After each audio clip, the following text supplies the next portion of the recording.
For years, Union Pacific's Big Boy was the king of mountain rails, devouring 11 tons of coal and 12,000 gallons of water every hour, with steam crews working in brutal shifts just to keep freight moving. Then came a new challenger, a gas turbine locomotive built with jet-age ambition, aiming to make steam and Big Boy obsolete. The promise was staggering: more horsepower from fewer hands, fueled by ideas as bold as the era itself. So why did this futuristic marvel, hyped to destroy the old giants, quietly burn out and vanish in less than a generation? What happened between those towering claims and the cold reality the railroad could not ignore? To find out, we have to start with just how heavy the burden of steam really was. Every mile across the Wyoming high plains demanded more than just muscle from the Big Boy. Records show a single engine, at full throttle, devoured 11 tons of coal and 12,000 gallons of water every hour. This was not just a number on a ledger, it meant a constant relay of water tankers, coal hoppers, and round-the-clock crews. Appetite like that reshaped every mile of track it ran. Each run over Sherman Hill kept dozens of men on their feet: firemen shoveling, engineers watching gauges, water tenders racing to refill tanks before the boiler ran dry. The burden did not end at the cab. Along the route, coaling towers and water columns rose like sentinels, built to feed the insatiable appetite of these machines. Payroll logs from the 1950s list hundreds of workers, engineers, firemen, hostlers, maintenance gangs, all tied to the daily ritual of steam. Every shift meant hours spent cleaning ash from fireboxes, checking boiler tubes for leaks, and repairing battered running gear. Even a quick turnaround required a small army. The cost of keeping Big Boy in motion stretched far beyond fuel. Labor, infrastructure, and maintenance soaked up dollars and manpower that railroads could no longer spare. By the late 1940s, the math was brutal. More money for less flexibility, more hands for every mile moved. As other industries raced ahead with new technology, the railroad giants looked slower, heavier, and more expensive with each passing year.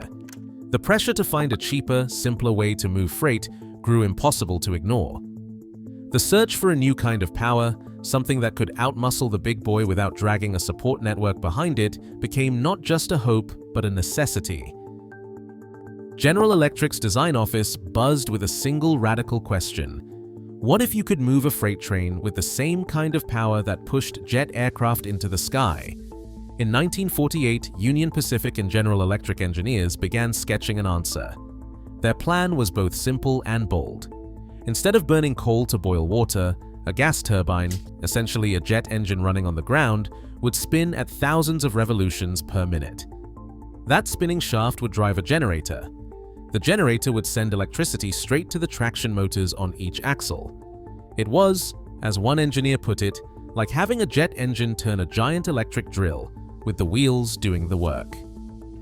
Early correspondence between General Electric and Union Pacific laid out the appeal.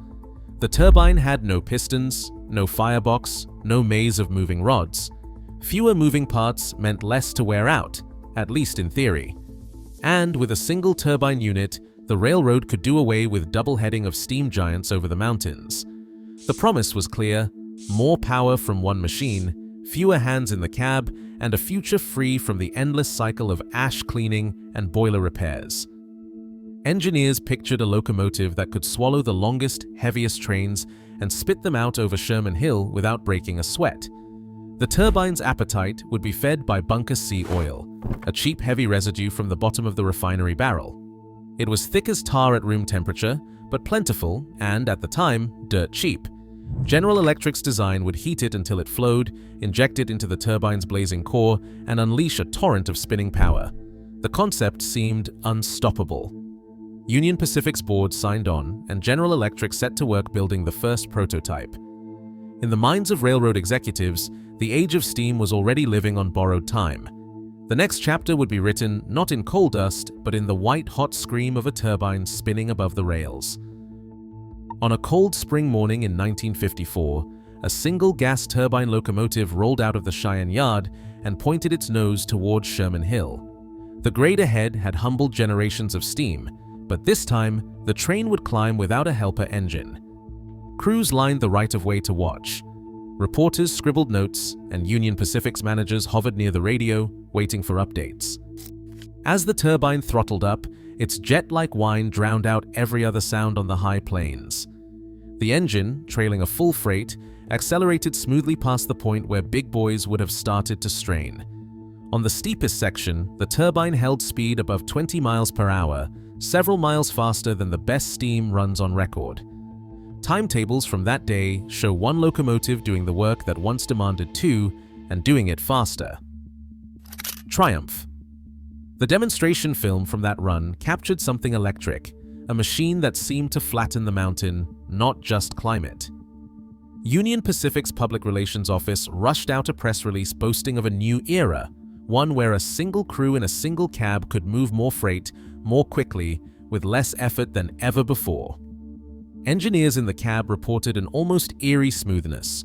No pounding rods, no clouds of steam, just a steady surge of power as the turbine's generator fed current to the traction motors. Over the radio, a dispatcher congratulated the crew as they crested the summit without delay. For a moment, it looked like the future had arrived on schedule.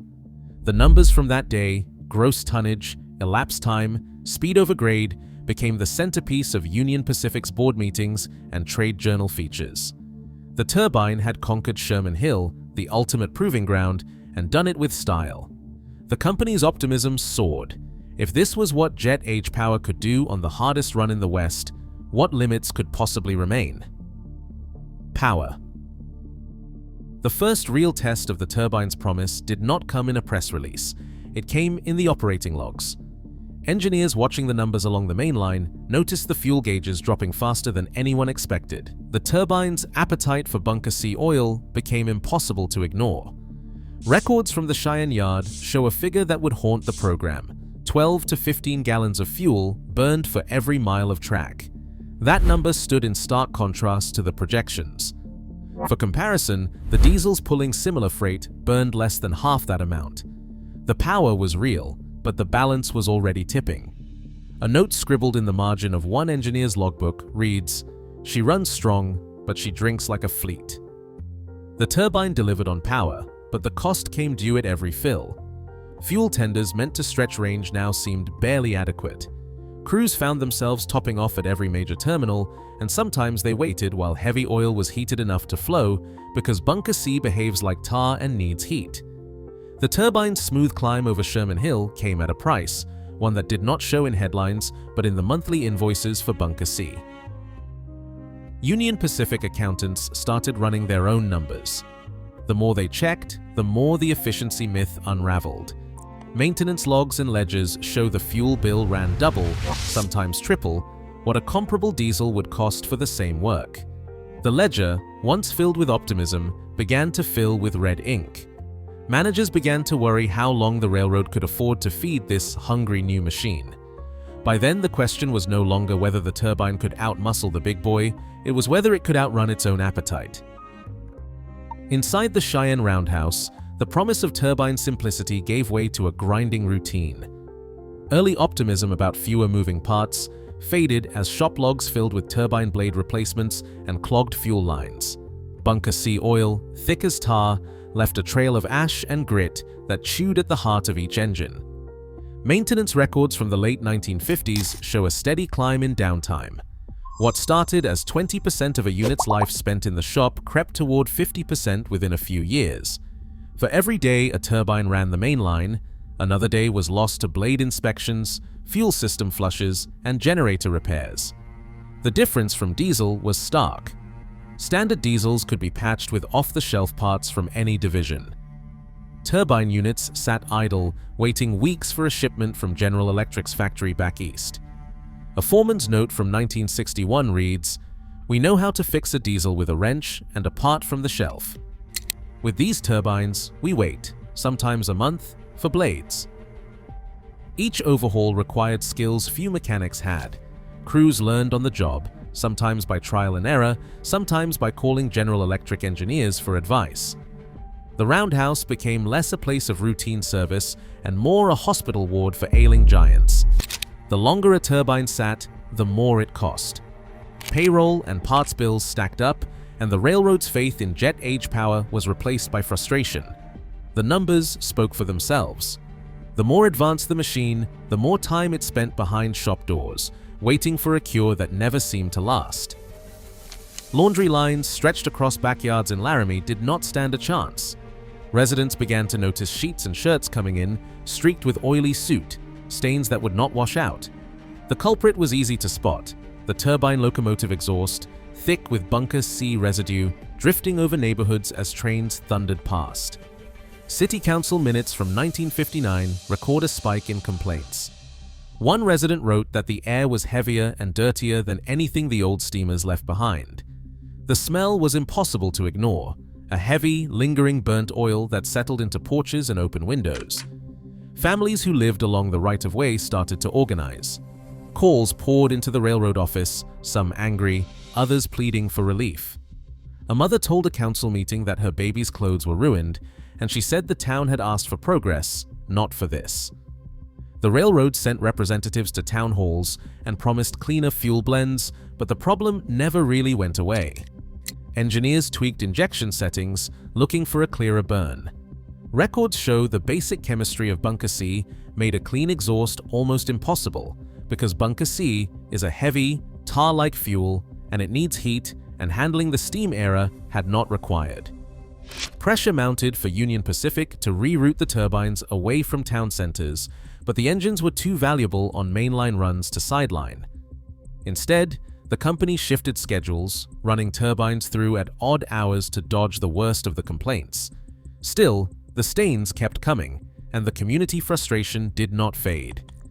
The ledger would soon reflect not just the cost of fuel and repairs, but the price of lost goodwill, an expense no one had calculated when the turbine was still a drawing on General Electric's drafting table. Inside Union Pacific's accounting office, the story of the turbine fleet narrowed to two columns: cost per mile and time spent ready for work. Operating spreadsheets from the early 1960s show a stark comparison. While a diesel-electric unit could haul freight for 8 to 12 cents per mile, the turbine's tally ran as high as 24 cents. That gap widened with every invoice, as fuel, parts, and shop labor stacked up against the promise of jet age savings. Finance managers circled the numbers in red ink. One internal memo clipped to a monthly report warned that the turbines were eating through budgets twice as fast as their diesel rivals. Availability records told the same story from another angle. Standard diesels rolled out of the yard ready to earn their keep 85% of the time. Turbines, by contrast, were available for work only 40 to 60% of the time in their later years. Shop downtime became routine, not exception. Each week, a turbine sat idle waiting for parts or repairs. The railroad paid for a machine that could not pull a single car. For the finance team, these were not abstract figures. They were warnings. Every uptick in per-mile cost and every dip in availability chipped away at the case for keeping the turbines on the roster. The ledger, once filled with hopeful projections, became a record of mounting losses. By the time oil prices started to climb, the economic foundation of the turbine program was already crumbling. The decision to mothball the fleet would not be made in the shop or out on the main line. It would be made in the quiet of the accounting office, with nothing left but the math. In late 1973, oil prices spiked almost overnight. The cost of Bunker C, once the cheapest, dirtiest fuel in the yard, soared past anything Union Pacific's ledgers had ever seen. Within months, what had been a marginal expense became an open wound. Finance memos from early 1974 show projections with fuel costs tripling and then quadrupling. The numbers left no room for hope. On paper, every mile a turbine ran now drained more money than it could ever earn back. That spring, a quiet directive landed on the desks of division managers: mothball the turbine fleet. The order was not dramatic, no headlines, no ceremony, just a line in an internal memo dated 1974 instructing shops to pull the engines from service and store them in the yards at Cheyenne and Green River. Locomotive numbers were crossed off rosters, one by one. By the end of 1974, the last turbine had rolled into storage, its future left to the accountants and to scrap dealers. Most of the fleet disappeared quickly, cut up for salvage, and shipped out as scrap metal. But 2 units escaped that fate. Museum accession logs from the late 1970s record their arrival, one to a railroad museum in the Midwest and another to a heritage collection out west. A curator standing beside the silent hulk of a turbine once said, "We kept this one because it tells the story of ambition, how far you can go and how fast it can vanish." The rest of the fleet exists now only in faded photographs and the memories of those who watched them thunder by, once certain they were seeing the future. Today, rail technology still chases breakthroughs, but the turbine's fate warns that raw power means nothing if it can't survive the real world's costs. As railroads eye hydrogen, batteries, and new fuels, the lesson stands. Innovation alone doesn't win, sustainability does. In every industry, the true test isn't what dazzles on paper, but what endures on the rails. What's your take? Are we repeating history or finally learning from it?